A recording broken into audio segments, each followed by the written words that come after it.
حضرت امام مالک کہتے ہیں میں غریب کا بیٹا تھا. اکثر دین پڑھنے والے غریبوں کے بیٹے ہوتے ہیں.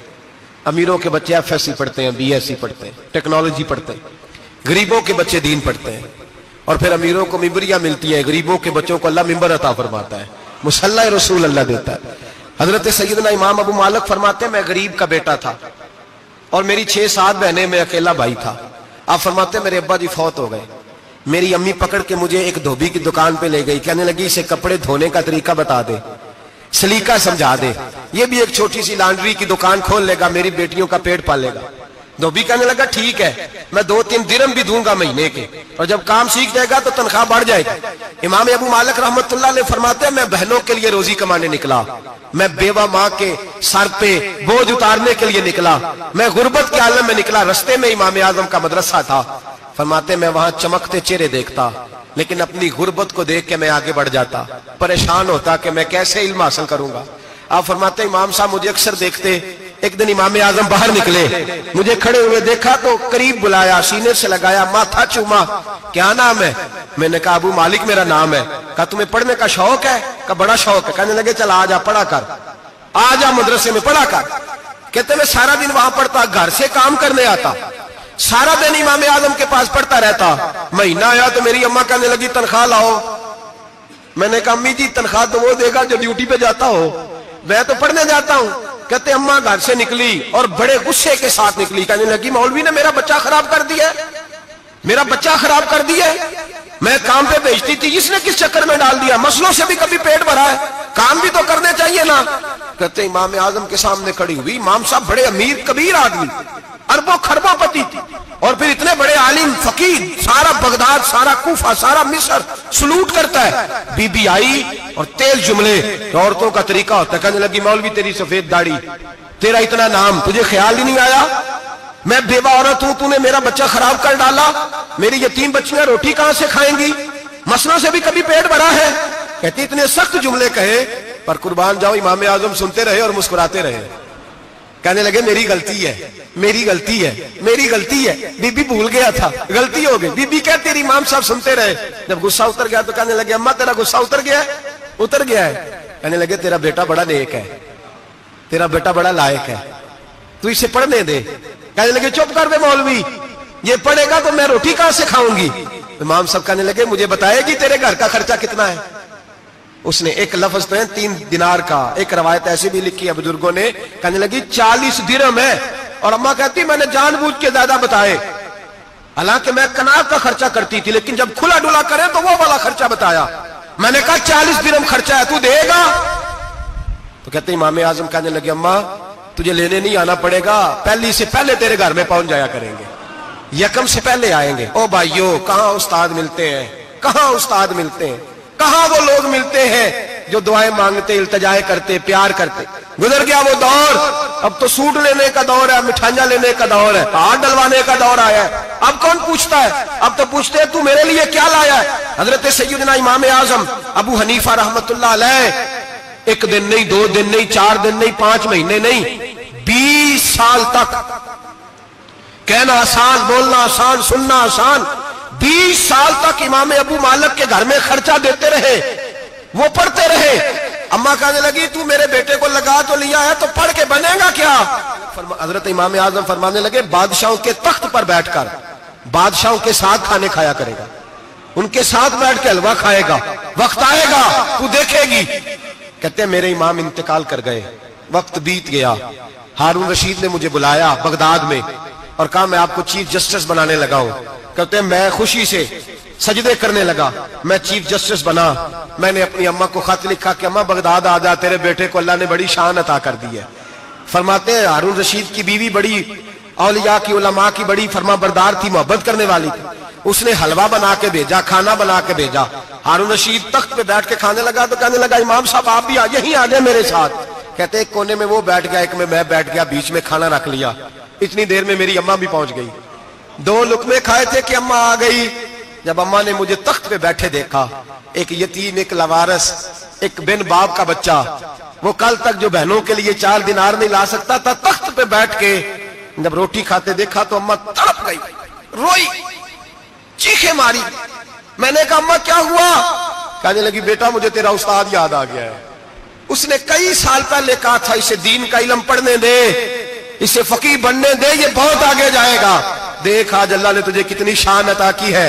کہا بیٹا یہ کمال تیرا نہیں، یہ امام اعظم ابو حنیفہ کا کمال ہے، یہ ان کا کمال ہے جنہوں نے تمہیں یہاں تک پہنچایا۔ میرے بھائی اپنی پوری زندگی حضرت امام اعظم ابو حنیفہ نے، آج تو اساتذہ کرام، اساتذہ مجھ سے ایک ٹیچر کہنے لگے حضرت جی دل نہیں لگتا، بے سکونی سی ہے، کچھ بتلائیں۔ تو میں نے کہا کلاس میں کوئی یتیم بچہ ڈھونڈ لیں، کوئی لاوارث بچہ ڈھونڈے، اس کی وردی اپنے ذمے لے لیں، کتابیں اپنے ذمے لے لیں، اس کا خرچہ اپنے ذمے لے لیں، روز جیب میں ٹافیاں ڈال کے جایا کرے کہ غریب کو دینی ہے۔ پر میں 2 مہینے یہ والا وظیفہ بھی پڑھ کے دیکھے، اللہ آپ کو سکون عطا کرے گا۔ یہ بھی کہنے لگے بڑی ٹھنڈک ہوئی ہے، بڑا سکون ملا ہے، بڑی تابعداری۔ میں نے کہا آپ لفظوں سے سکون چاہتے ہیں، وہ لوگ خدمت کر کے سکون لیتے۔ کوفے کا ایک امیر آدمی تھا، پھر غریب ہو گیا۔ غریب، غربت بڑی پریشانی ہے، بڑی پریشانی، بڑی آزمائش۔ غریب بیوقوف اس لیے ہوتا ہے کہ اس کی جیب میں پیسے نہیں ہوتے۔ غریب مجبور اس لیے ہوتا ہے کہ اس کے پاس ہوتا کچھ نہیں نا، تو ساری آزمائشیں کٹھی آ جاتی۔ غریب آدمی تھا، محنت مزدوری کرتا لیکن پوری نہ ہوتی۔ وہ کہتا ایک دن گلی میں ککڑی بیچنے والا آیا، تو میری ایک بیٹی تھی چھوٹی سی، باقی بچے بڑے تھے، چھوٹی ضد کرنے لگی، کہنے لگی ککڑی کھانی ہے، ککڑی۔ کہتے میں پریشان ہو گیا، دل ٹوٹ گیا، بیٹی نے سوال کیا ہے۔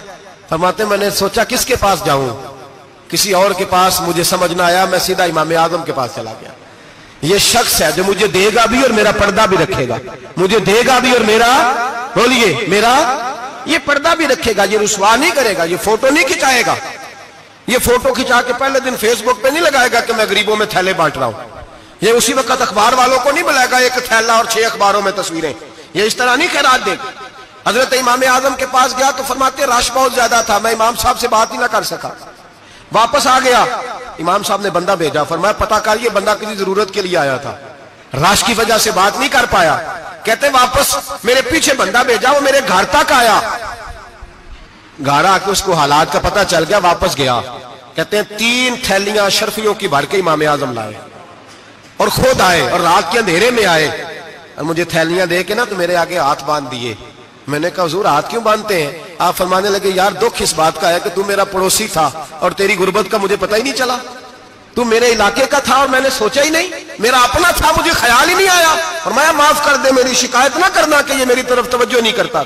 علم بھی تھا، عمل کا نور بھی تھا، تقوی کا حسن بھی تھا، غریب کی مدد کا جذبہ بھی تھا۔ آج لوگوں پر مال کا فتنہ سوار ہوتا ہے، سب پر نہیں لیکن زیادہ لوگوں پر۔ جیسے جیسے مال آتا جاتا ہے ویسے ویسے عقل بھی آتی جاتی ہے، ویسے ویسے سیانے بھی ہوتے جاتے ہیں۔ کہتے ہیں وہ بھی کمائے وہ بھی کرے، میں تو ٹیکنیکلی بڑا ہوں، میں عقل مندی، میں بڑی نہ بہن کی فکر رہتی ہے، نہ بھانجوں کی فکر رہتی ہے، نہ رشتہ دار کی فکر رہتی ہے، نہ دائیں بائیں کچھ دیکھتے ہیں۔ لوگ جیسے جیسے پاورفل ہوتے جاتے ہیں، ہٹتے جاتے، کٹتے جاتے، امیروں سے گرانے لگتے جاتے، آگے کی طرف دیکھتے جاتے۔ امام اعظم ابو حنیفہ رحمت اللہ علیہ نے ساری زندگی پیار کیا، محبت بانٹی، علم، فقاہت، تقوی، روشنی۔ آج لوگوں کو علم ہوتا ہے پر علم کا نور نہیں ہوتا، ہمیں بہت ساری باتوں کا پتہ ہوتا ہے پر وہ باتیں ہمارے لفظوں میں ہوتی ہیں، ہم اس کے حسن سے آگاہ۔ اور اگر میں یہ کہہ دوں کہ ہمیں ان باتوں پر یقین کامل نہیں ہوتا، کہہ رہے ہوتے ہیں، ہم سمجھتے ہیں، بڑی باتیں کرتے ہیں، لیکن ان باتوں کے پیچھے جو عمل کا جذبہ ہے وہ پھیکا ہوتا ہے۔ امام اعظم ابو حنیفہ رحمت اللہ تعالی علیہ جتنے بڑے عالم تھے اتنا ہی بڑا خوف تھا اللہ کا دل میں، اتنا ہی بڑا خوف تھا۔ ایک آدمی کہتا ہے میں نے امام صاحب سے مسئلہ پوچھنا تھا، میں نے عشاء کی نماز امام صاحب کے پیچھے پڑھی، کتنی لوگ باتیں سنتے ہیں، اس کا اثر کتنا لیتے ہیں، لیکن امام صاحب رحمت اللہ علیہ کا طریقہ کیا تھا؟ کہتے میں نے امام صاحب کے ساتھ نماز پڑھی مسجد میں، تو قاری صاحب نے قرآن پڑھا، اذا زلزلت الارض زلزالها واخرجت الارض اثقالها، فرماتے ہیں آخری 2 آیتیں پڑھی، فمن يعمل مثقال ذرة خيرا يره ومن يعمل مثقال ذرة شرا يره۔ اللہ فرماتے ہیں میں قیامت کے دن تیرے ذرے ذرے کا حساب کروں گا، ذرہ برابر نیکی ہوئی تو تیرے سامنے آئی، ذرہ برابر گناہ ہوا تو تیرے کس کے برابر؟ جی وہ کتنا ہوتا ہے؟ ریت کا 1 ذرہ، اس کے برابر بھی گناہ ہوا تو تیرے سامنے، یہ اللہ کہہ دیا ہے، تو ایسا انشاءاللہ ہو کے رہے گا۔ اللہ ایک دفعہ دکھائے گا، دعا فرمائے اللہ ہمیں معافی عطا فرمائے، اللہ ہم سے درگزر فرمائے، اللہ ہمیں بخشے ہوئوں میں شامل فرمائے۔ یہ آیت امام صاحب نے سنی تو کہتے ہیں میں نمازی سارے چلے گئے تو امام صاحب بیٹھے اور یوں نہ اپنی داڑھی پکڑ لی, چراغ ٹمٹما رہا, کہتے ہیں داڑھی پکڑ لی اور امام صاحب بیٹھے. میں نے کہا کہ کسی محویت کے عالم میں ہے, سوچ میں, چلے میں تھوڑی دیر میں آتا ہوں. کہتے ہیں میں 2 گھنٹے کے بعد آیا تو امام صاحب ویسے بیٹھے ہیں داڑھی پکڑی ہوئی. میں نے کہا ٹھہر کے آتا ہوں. میں پھر 1-1.5 گھنٹے کے بعد گیا تو ویسے بیٹھے. کہتے ہیں تہجد کا وقت ہو گیا, میں مسجد میں گیا تو چراغ ٹمٹمانے لگا, ختم ہونے کے قریب آ گیا. امام صاحب بیٹھے ہیں. اب میں نے دیکھا کہ آنکھیں آنسوؤں سے بھری ہوئی ہیں اور اپنی داڑھی پکڑ کے کھینچ رہے ہیں اور کہتے ہیں یا اللہ تو اگر ذرے ذرے کا حساب لے گا تو ابو حنیفہ تو الجھ جائے گا. اے اللہ تو ذرے ذرے کے بارے میں پوچھے گا تو میں تو نہیں جواب دے سکتا. خدا بندہ اس طرح کر, میرے ان سفید بالوں پہ رحم کھا. اے اللہ میرے بڑھاپے پہ مہربانی فرما, مجھ سے نہ ذرے ذرے کا پوچھنا, میں بڑا کمزور ہوں, میں نہیں جواب دے سکتا. مولا مجھ سے درگزر والا معاملہ کر. کہتے تڑپ رہے امام صاحب. فجر کی اذان ہوئی تو امام صاحب نے دائیں بائیں دیکھا, میں پیچھے کھڑا تھا. میں نے کہا حضور ساری رات ہی گزر گئی, آپ ایک آیت سن کے پریشان رہے اور میں روزانہ 20 تقریریں سنتا ہوں, درجنوں حدیثیں سنتا ہوں, مجھے تو اثر نہیں ہوتا. آپ فرمانے لگے مجھے تیرے معاملے کا نہیں پتا, لیکن مجھے اگر تو نے دیکھ لیا ہے تو کسی کے ساتھ ذکر نہ کرنا مجھے. اور فرمانے لگے پھر تو نیک آدمی ہوگا, تجھے نہیں خیال آتا. تو میں تو جانتا ہوں من آنم کے من دانم, پتہ سارا ہے سردار نو کی تیاں دا, میں تو جانتا ہوں نا, مجھے خبر ہے, لہٰذا میں نہیں حساب دے سکتا, تیرا نہیں مجھے پتا. جتنا میرے بھائی علم زیادہ اتنا خوف بھی. حضرت عبداللہ ابن مسعود فرماتے ہیں زیادہ باتیں کرنے والا عالم نہیں ہوتا, اللہ سے زیادہ ڈر جانے والا عالم ہوتا ہے. جو آدمی لمبی چوڑی گفتگو کرے وہ فقیہ نہیں, وہ اللہ سے ڈرنے والا نہیں, بلکہ جس کو وہ بات کرے تو تھوڑی کرے, ڈر کے کرے, خوف کے ساتھ کرے. اللہ کی خشیت جس کے دل میں ہو وہ بڑا عالم ہوتا ہے. حضرت امام اعظم ابو حنیفہ رحمت اللہ علیہ مالدار تھے اور اپنے مال میں سے حصے نکالتے تھے. امام صاحب فرمایا کرتے تھے میں نے چند 1000 درہم رکھ دیے. حضور کس لیے؟ فرمایا لوگوں کو قرضہ دینے کے لیے. نبی پاک صلی اللہ علیہ وسلم نے فرمایا قرضہ لینے والے کو منع کیا ہے, فرمایا قرضہ ایک قید ہے, بغیر مجبوری کے نہ لینا. اب لینے والے بھی احتیاط نہیں کرتے, فٹافٹ قرضے کے پیچھے بھاگتے. بڑی مجبوری ہو تو قرضہ لیں, فرمایا مقروض قیدی ہوتا ہے, قرضہ لینے سے بچو. اور دینے والے کو کیا کہا؟ فرمایا اگر سامنے والا تنگ دست ہو نا, تنگ دست, تو اسے مہلت دو. جتنی تم مہلت دو گے اللہ اتنے ہی پیسے روز صدقہ کرنے کا ثواب عطا فرمائے گا. اگر تنگ.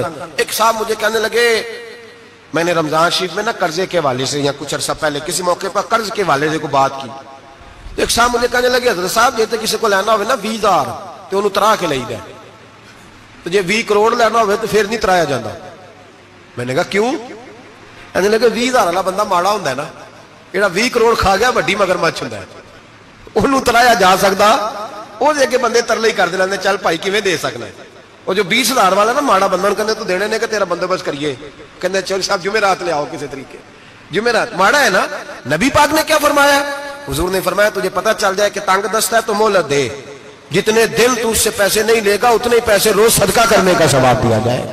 اب لوگ جو تگڑی موٹے مگرمچھ ہیں ان کو مہلت دیتے ہیں, وہ کہتے ہیں جا جتھوں لب نہیں لے, پھر کہتے ہیں نہیں آپ بتائیں آپ کیسے دے سکتے. اور ماڑا بندہ انہیں 2,000 دینا ہے دکان کا, اس کو دکاندار کہتا ہے کل سائیکل لے کے تب گزرنا میرے آگے سے اگر پیسے دینے ہیں تو میں نے سائیکل رکھ لینا. ڈرنا چاہیے اللہ پاک, ہمیں پتہ ہوتا ہے سامنے والا غریب ہے, تنگ دست ہے, مجبور ہے, اسے مہلت دینی. امام صاحب کہتے ہیں میں نے کچھ پیسے رکھے ہوئے تھے, پس منظر یہ تھا کہ غریب لوگ آتے ہیں تو میں ان کی مدد کروں گا. امام اعظم ابو حنیفہ نے ایک بندے سے پیسے لینے تھے اور حال یہ تھا کہ آپ دھوپ میں کھڑے تھے, ساتھ اس بندے کا مکان تھا. لوگوں نے کہا حضرت دیوار کے سائے میں ہو جائے. فرمانے لگے اس سے پیسے لینے ہیں, اگر سائے میں کھڑا ہوا تو سود میں شمار ہو جائے گا, میں اس سے فائدہ نہیں لے سکتا.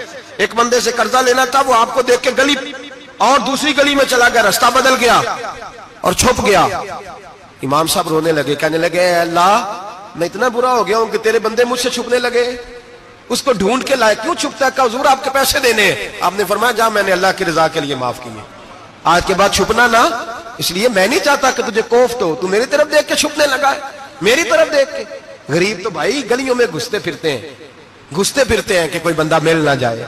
مقروض آدمی پتہ اس وقت چلتا ہے جب خودکشی کر گیا, پتہ اس وقت چلتا ہے, پھر لوگ آتے ہیں اس کے بچوں کو کہتے ہیں فکر نہ کرنا ہم تیرے ساتھ ہیں, تو اس کے ساتھ ہونا تھا, ان کا سایہ بچ جاتا. اب آئے ہو امام اعظم ابو حنیفہ رحمت اللہ تعالیٰ علیہ لوگوں کو سہولت دیتے, آسانی دیتے, پیار کرتے, محبت کرتے.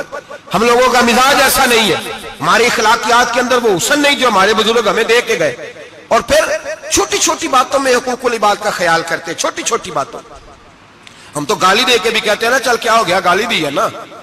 میں نے دیکھا ہے سائیکل والے کی ٹکر اگر پجارو والے کے ساتھ ہو جائے تو معافی سائیکل والے نے مانگنی ہے, کیونکہ وہ سائیکل پہ بیٹھا ہے نا. اس کی غلطی یہ ہے کہ وہ سائیکل پہ بیٹھا ہے, معافی سائیکل والے نے مانگنی ہے, پجارو والا نہیں مانگے گا. ہو سکتا ہے سائیکل والا اٹھ کے کہے جناب مجھ سے غلطی ہو گئی, مجھے پتہ ہی نہیں تھا کہ آپ تھے, ورنہ میں آپ کے آگے نہ آتا. سائیکل والا مجبور ہے کیونکہ اس کے پاس پجارو نہیں, اور پجارو والا تو شیشہ نہیں نیچے کرتا, کہتا دھوپ آئے گی, گاڑی بڑی مشکل سے ٹھنڈی کی ہے. نیچے اتر کے ملازم کہتا ہے اس کو پوچھو اگر کوئی 200-400 کا نقصان ہوا تو 500 دے دو. مزاج ہے امام اعظم ابو حنیفہ رحمۃ اللہ علیہ, عالم, حقوق العباد کا چھوٹی چھوٹی. آپ کے شاگردوں میں سے کسی کے چہرے پر شکن آتا تو 20 بار پوچھتے کوئی پریشانی ہے میرے بیٹے کو, کیا ہو گیا. ساری زندگی سایہ دار شجر کی طرح گزاری, ساری زندگی شاگردوں پر مریدوں پر محبت کا سائبان رہا, ٹھنڈی چھاؤں رہی امام صاحب کی. امام اعظم ابو حنیفہ رحمۃ اللہ تعالی علیہ گلی سے گزر رہے تھے, لکڑی کے جوتے پہنا کرتے تھے, کھڑاؤں. ایک نوجوان بچے کے پیر پہ پیر آ گیا تو کہنے لگا امام اللہ سے ڈر جا. یہ لفظ گئے تو امام صاحب کی چیخ ہی نکل گئی. کئی گھنٹے بے ہوش رہے. لوگوں نے کہا حضور کیا ہوا؟ فرمانے لگے تم نے سنا نہیں, چھوٹے چھوٹے جوان بھی کہتے ہیں کہ ابو حنیفہ اللہ سے نہیں ڈرتا, اللہ کی مخلوق کہتی ہے نہیں ڈرتا. اگر یہ کہہ رہے ہیں تو میرا کیا بنے گا. کئی دن روتے گزر گئے. لوگ اس بچے کو لائے, آگے کہنے لگا حضور آپ تو پریشان ہو گئے, میں نے تو محاورتاً کہا تھا, محاورتاً کہا تھا کہ آپ اللہ سے نہیں ڈرتے. فرمانے لگے بیٹے مجھے محاوروں کا نہیں پتا, جب رب کے خوف کا نام آتا ہے تو جملے سیدھے میرے دل سے جا کے ٹکراتے, سیدھے دل سے جا کے ٹکراتے. گلی سے گزر رہے, لکڑی کے جوتے پہنے, کھڑا ہوں, بارش ہے, کیچڑ ہے. ایک دیوار کے قریب سے گزرے تو تھوڑا سا کیچڑ اڑ کے نا تو دیوار پہ پڑ گیا. یہاں ٹرالی والا ساری دیوار توڑ جاتا ہے اور کہتا ہے چلو میں نے کون سا جان بوجھ کے کیا ہے. یہاں لوگوں کا گھر توڑ جاتے ہیں, کہتے ہیں چلو بتاؤ کتنا خرچہ آیا تھا. فوری طور پہ لوگ ماننے کو تیار ہی نہیں. امام صاحب کے پیروں سے, یہ باریکی سمجھے, یہ حقوق العباد کا مسئلہ ہے. جو جاننے والے ہوتے تھے ان کا یہ طرز زندگی تھا. کیچڑ اڑا پیروں سے اور ایک آدمی کی دیوار پہ پڑ گیا. امام صاحب کھڑے ہیں, سوچ رہے کروں تو کیا کروں. شاگرد صاحب حضرت جی کیا پریشانی ہے؟ آپ فرمانے لگے میں نے اس کی دیوار گندی کر دی ہے, صاف نہ کروں تو بھی ظلم ہے, اور اگر صاف کروں تو دیوار کچی ہے. جب صاف کروں گا تو کچھ مٹی اتر جائے گی, تو کسی کے گھر کی مٹی اتارنا یہ بھی ظلم ہے. اب میں دو پریشانیوں میں الجھ گیا ہوں, کدھر جاؤں؟ کہا حضرت جی پھر. فرمایا اس کے دروازے پہ دستک دو. دروازے پہ دستک دی تو جو بندہ باہر آیا وہ مجوسی تھا, آگ کی پوجا کرنے والا تھا. امام صاحب کہنے لگے مجھے جانتے ہو؟ کہنے لگے حضور سارا کوفہ جانتا ہے, سارا بغداد جانتا ہے, ساری دنیا جانتی ہے آپ مسلمانوں کے امام ہیں, لوگ جانتے. آپ نے فرمایا یار مجھ سے غلطی ہو گئی ہے. وہ کیا؟ آپ فرمانے لگے میں اپنے انداز میں گزر رہا تھا, بوڑھا آدمی ہوں, خیال نہیں آیا, تھوڑا کیچڑ اڑ کے تیری دیوار پہ لگ گیا ہے. میرے بھائی یہ کوئی فرشتے تھوڑی تھے, یہی زمین پہ بسنے والے لوگ تھے, احتیاط والے لوگ تھے. ہم لوگوں نے پتہ نہیں اپنا مزاج اتنا سخت کیوں بنا لیا ہے. کتنے لوگوں کو لتاڑ کے, کتنی پگڑیاں اچھال کے, کتنے حقوق العباد ضائع کر کے بھی ہم اسی طرح کے مطمئن ہیں. کہاں سے تسلی لاتے ہیں ہم, کہاں سے اپنے آپ کو ٹھنڈک دیتے ہیں, کیسے اپنے آپ کو ہم سکون دے لیتے ہیں کسی کو تکلیف دے کے. کس طرح سکون کی نیند آتی ہے جب کوئی پریشان ہوتا, کیوں ہمارا دل پتھر ہو گیا. اعلیٰ حضرت فرمایا کرتے تھے جا کسی سے جا کے علاج کرا, تیرے سینے میں جو دل دھڑک رہا ہے وہ سخت ہو گیا, جا کسی سے جا کے اس کی دوائی کھا. مجھے خیال ہی نہیں آتا تڑپتے لوگوں کو دیکھ کر, جا کے علاج کرا, اگر ایسے ہی مر گیا تو حالات تیرے حق میں اچھے نہیں ہوں گے. حضرت امام صاحب تڑپ رہے ہیں اور اس شخص کے سامنے آہوزاری کر رہے ہیں جو مجوسی بھی ہے, غریب بھی ہے, کچے گھر میں رہتا ہے. فرمایا یار بتاؤ کیا کروں. امام صاحب باتیں کر رہے ہیں تو وہ آدمی حیرت میں کھو گیا, کبھی دیوار دیکھتا, کبھی اپنا آپ دیکھتا, کبھی امام صاحب کو دیکھتا, دائیں بائیں دیکھتا, پسینے آنے لگے, پتہ نہیں کیا سوچوں کا مد و جزر چلنے لگا, کہاں بات گئی, کہاں تک اس کی سوچ گئی, کہاں پلٹ کے آئی. کہنے لگا امام صاحب میں تو چوک میں رہتا ہوں, روزانہ پتہ نہیں کتنی گاڑیاں مٹی برسا جاتی ہیں, کبھی کوئی نہیں آیا, آپ کو کیا ہوا؟ آپ فرمانے لگا مجھے کسی کا نہیں پتا, مجھے تو میں نے جو قرآن حدیث پڑھا ہے مجھے تو ڈر آ رہا ہے, مجھے بتا تو معافی دیتا ہے کہ نہیں, تیری دیوار صاف ہوگی کہ نہیں. کہنے لگا حضور دیوار کو چھوڑے, پہلے کلمہ پڑھائے, میرا دل تو صاف کر دے. کہنے لگا اتنا میٹھا دین, اتنا پیارا دین, اتنا خوبصورت دین کہ غریب کی دیوار پر کیچڑ لگ جائے اور آپ کو اتنی تکلیف ہو, میں اس دین سے دور کیوں ہوں. یہاں روز یورپ کہتا ہے کہ مسلمان جھوٹی شادیاں کرتے, دنگا فساد کرتے, نیشنلٹی لینے کے لیے جھوٹ بولتے,